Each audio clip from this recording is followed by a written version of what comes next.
আসসালামু আলাইকুম viewers, welcome to health easy recipe. ঘরে কি আলু আছে? তাহলে আলু ব্যবহার করে স্বাস্থ্যকর নিউকি সালাদ বানিয়ে নিন। দুটো আলু আমি সেদ্ধ করে স্ম্যাশ করে নিচ্ছি।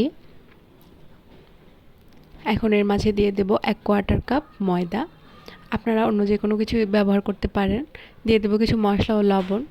এই যে হয়ে গিয়েছে, আমি এখন এগুলো গোল গোল করে ছোট করে নিউকির সাইজ দিয়ে নেব। খুব সহজ, এটি দেখিয়ে দিচ্ছি আপনাদের। এই যে আমি এখন ফুটন্ত গরম পানিতে নিউকিগুলো সিদ্ধ করে নেব। যখন এগুলো ভেসে উঠবে তখন বুঝবেন হয়ে গিয়েছে। কিছুক্ষণ ঠান্ডা পানিতে ভিজিয়ে রাখতে হবে। দুটো রসুন এবং টমেটো আমি সটে করে নিচ্ছি।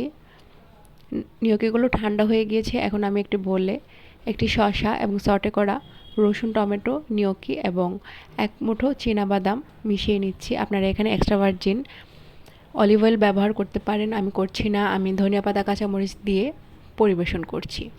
হয়ে গেল খুবই সুস্বাদু এবং মজাদার নিউকি সালাদ। আপনারা এটি অবশ্যই ঘরে তৈরি করবেন।